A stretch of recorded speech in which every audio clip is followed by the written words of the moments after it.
ಇನ್ನು ಕೋಟೆನಾಡು ಚಿತ್ರದುರ್ಗದಲ್ಲಿ BSY ಅಭಿಮಾನೋತ್ಸವ grand success ಆಗಿದೆ. ಕರುನಾಡಿನ ಜನ ಅಭಿಮಾನದ ಹೊಳೆಯಾಗಿ ಹರಿದು ಬಂದರು.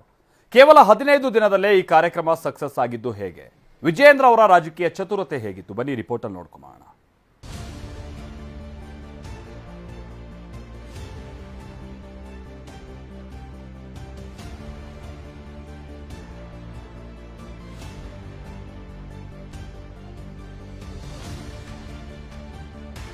ನೂರಾರು ಎಕರೆ ಪ್ರದೇಶದಲ್ಲಿ ನಿರ್ಮಾಣವಾಗಿದ್ದ ಬಿಎಸ್ವೈ ಅಭಿಮಾನೋತ್ಸವ ವೇದಿಕೆ ಸಾಗರೋಪಾದಿಯಲ್ಲಿ ಹರಿದು ಬಂದ ಕರುನಾಡಿನ ಜನಸ್ತೋಮ. ಎಲ್ಲೆಲ್ಲೂ ಜನಜಾತ್ರೆ ಕಂಡು ಅಮಿತ್ ಶಾ ದಿಲ್ ಖುಷ್. ಈ ದೃಶ್ಯಗಳು ಕಂಡು ಬಂದದ್ದು ಕೋಟೆನಾಡು ಚಿತ್ರದುರ್ಗದ ಮಾದಾರ ಚೆನ್ನಯ್ಯ ಮಠದ ಬಳಿ. ಹೌದು, ಕೇವಲ 15 ದಿನಗಳ ಹಿಂದೆ ನಿಗದಿಯಾದ ಬಿಎಸ್ವೈ ಅಭಿಮಾನೋತ್ಸವ ಭರ್ಜರಿ ಸಕ್ಸಸ್ ಕಂಡಿದೆ.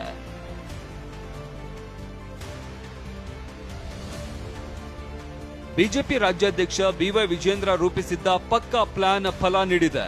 ಏಪ್ರಿಲ್ 26ಕ್ಕೆ ಚಿತ್ರದುರ್ಗದಲ್ಲಿ ವೇದಿಕೆ ನಿರ್ಮಾಣಕ್ಕೆ ಭೂಮಿ ಪೂಜೆ ಸಲ್ಲಿಸಿದ್ದ ಬಿವೈ ವಿಜೇಂದ್ರ ಕಾಲಿಗೆ ಚಕ್ರ ಕಟ್ಟಿಕೊಂಡು 10 ದಿನಗಳ ಕಾಲ ರಾಜ್ಯದ ವಿವಿಧ ಜಿಲ್ಲೆಗಳಿಗೆ ತೆರಳಿ ನಾಯಕರನ್ನ ವಿಶ್ವಾಸಕ್ಕೆ ತೆಗೆದುಕೊಂಡು ಸಭೆಗಳನ್ನ ನಡೆಸಿದ್ರು. ಬಿಜೆಪಿ ಕಾರ್ಯಕರ್ತರ ಸಭೆ ಮಾತ್ರ ಅಲ್ಲದೆ ಸಮುದಾಯವಾರು ಸಭೆಗಳನ್ನ ಮಾಡಿದ್ರು. ಚಿತ್ರದುರ್ಗ ಹಾಗೂ ಚಿತ್ರದುರ್ಗಕ್ಕೆ ಹೊಂದಿಕೊಂಡಿರುವ ಶಿವಮೊಗ್ಗ, ಚಿಕ್ಕಮಗಳೂರು, ದಾವಣಗೆರೆ, ತುಮಕೂರು, ಬಳ್ಳಾರಿ, ವಿಜಯನಗರ ಜಿಲ್ಲೆಯಿಂದ ಹೆಚ್ಚು ಜನರನ್ನ ಕಾರ್ಯಕ್ರಮಕ್ಕೆ ಸೆಳೆಯೋದಕ್ಕೆ ತಂತ್ರ ರೂಪಿಸಲಾಗಿತ್ತು.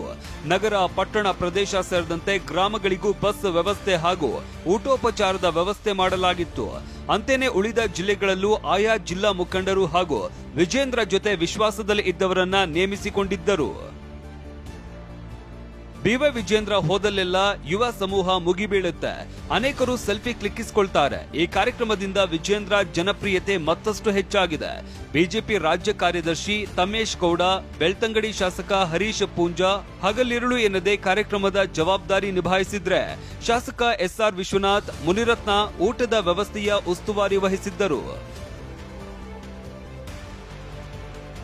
ಬಿಜೆಪಿ ಯುವ ಘಟಕದ ಕಾರ್ಯಕರ್ತರನ್ನ ಸಂಘಟಿಸಿದ ತಮೇಶ್ ಗೌಡ ಜನ ಸಂಘಟನೆ ಮತ್ತು ವೇದಿಕೆ ನಿರ್ವಹಣೆಯ ಶಿಸ್ತು ಕಾಪಾಡಿಕೊಂಡಿದ್ದರು. ಶಿವಮೊಗ್ಗ ಸಂಸದ ಬಿವೈ ರಾಘವೇಂದ್ರ ಪ್ರತಿ ಕಾರ್ಯಕ್ರಮದಲ್ಲೂ ಮಾರ್ಗದರ್ಶನ ಮಾಡಿದ್ದಲ್ಲದೆ ವೇದಿಕೆ ನಿರ್ವಹಣೆಯನ್ನು ನೆರವೇರಿಸಿದ್ದು ವಿಶೇಷ. ಅಂತೆಯೇ ಬಿಎಸ್ವೈ ಅಭಿಮಾನೋತ್ಸವದ ಹೆಸರಿನಲ್ಲಿ ರಾಜ್ಯದಲ್ಲಿ ನವ ಸಂಚಲನವನ್ನೇ ಸೃಷ್ಟಿಸಲಾಗಿತ್ತು. ಸಾಮಾಜಿಕ ಜಾಲತಾಣದ ಮೂಲಕ ಯಡಿಯೂರಪ್ಪನವರ ಜೀವನ, ಹೋರಾಟ ಮತ್ತು ಜನಪರ ಕಾರ್ಯಗಳನ್ನ ಪುನರ್ಮನನ ಮಾಡಿ ಜನರನ್ನ ಸೆಳೆಯುವಲ್ಲಿ ಯಶಸ್ವಿಯಾಗಿದ್ದಾರೆ. ಜನರನ್ನ ಕರೆತರೋದಕ್ಕೆ 10,000 ಬಸ್ ವ್ಯವಸ್ಥೆ ಮಾಡಲಾಗಿತ್ತು. 40 ರಿಂದ 50,000 ಖಾಸಗಿ ಬಸ್ಗಳಲ್ಲಿ ದೂರದ ಊರುಗಳಿಂದ ಅಭಿಮಾನಿಗಳು, ಕಾರ್ಯಕರ್ತರು ಬರಲಿದ್ದಾರೆ ಅಂತ ವಿಜೇಂದ್ರ ಈ ಮೊದಲೇ ತಿಳಿಸಿದ್ರು. ಮಾನ್ಯ ಯಡಿಯೂರಪ್ಪನವರ ಅಭಿಮಾನೋತ್ಸವ ಕಾರ್ಯಕ್ರಮಕ್ಕೆ ರಾಜ್ಯದ ಮೂಲೆ ಮೂಲೆಗಳಿಂದ 10 ಲಕ್ಷಕ್ಕೂ ಹೆಚ್ಚು ಅಭಿಮಾನಿಗಳು ಅಭಿಮಾನೋತ್ಸವದಲ್ಲಿ ಕಾರ್ಯಕ್ರಮದಲ್ಲಿ ಭಾಗವಹಿಸ್ತಾ ಇದ್ದಾರೆ. ಇನ್ನು ಬಿಎಸ್ವೈ ಅಭಿಮಾನೋತ್ಸವ ಕಾರ್ಯಕ್ರಮ ಕಲ್ಪನೆ ಹುಟ್ಟು ಹಾಕಿದ್ದೆ ಚಿತ್ರದುರ್ಗದ ಸಂಸದ ಗೋವಿಂದ ಕಾರಜೋಳ. ಹೀಗಾಗಿ ಕಾರಜೋಳ ಅವರ ಅಧ್ಯಕ್ಷತೆಯಲ್ಲೇ ಕಾರ್ಯಕ್ರಮ ನಡೆಯಿತು. ಕೊನೆಯ 4 ದಿನ ಚಿತ್ರದುರ್ಗದ ಮಾಜಿ ಶಾಸಕ ಜಿಎಚ್ ತಿಪ್ಪಾರೆಡ್ಡಿ ಮನೆಯಲ್ಲೇ ವಿಜೇಂದ್ರ ವಾಸ್ತವ್ಯ ಹೂಡಿ ಜನರನ್ನ ಸಂಘಟಿಸೋದಕ್ಕೆ ತಂತ್ರ ರೂಪಿಸಿದ್ರು. ಸರ್ವ ಸಮುದಾಯಗಳ ಜನ ಪಾಲ್ಗೊಳ್ಳುವಂತೆ ಕಾರ್ಯತಂತ್ರ ರೂಪಿಸಿದ್ರು. ಅಭಿಮಾನೋತ್ಸವಕ್ಕೂ ಮುನ್ನಾ ದಿನ ಸಂಜೆ ವಿಶಿಷ್ಟವಾದ ರೀತಿಯಲ್ಲಿ ಬಿಎಸ್ವೈ ಪುರ ಪ್ರವೇಶ ಕಾರ್ಯಕ್ರಮದ ಮೂಲಕ ನಗರದಲ್ಲಿ ಹೊಸ ಸಂಚಲನ ಮೂಡಿಸಿದ್ರು. ಆ ಮೂಲಕ ಚಿತ್ರದುರ್ಗ ಸೇರಿದಂತೆ ಜಿಲ್ಲೆಯಲ್ಲಿ ಹೆಚ್ಚು ಜನರನ್ನ ಸೆಳೆದ್ರು.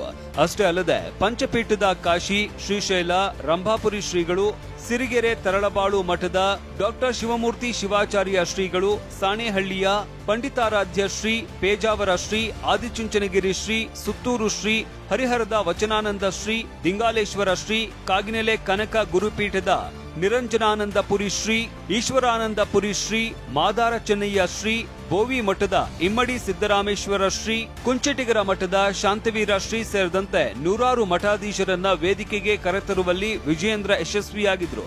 ಅಲ್ಲದೆ ಮಾಜಿ ಸಿಎಂ ಬೊಮ್ಮಾಯಿ, ಶೆಟ್ಟರ್, ಸದಾನಂದಗೌಡರು, ಕೇಂದ್ರ ಸಚಿವರಾದ ಜೋಶಿ, ಸೋಮಣ್ಣ, ಶೋಭಾ ಕರಂದ್ಲಾಜೆ, ವಿಪಕ್ಷ ನಾಯಕ ಆರ್ ಅಶೋಕ್, ಛಲವಾದಿ ನಾರಾಯಣಸ್ವಾಮಿ, ಸಿಟಿ ರವಿ ಸೇರಿದಂತೆ ಎಲ್ಲರೂ ವೇದಿಕೆಯಲ್ಲಿದ್ದರು.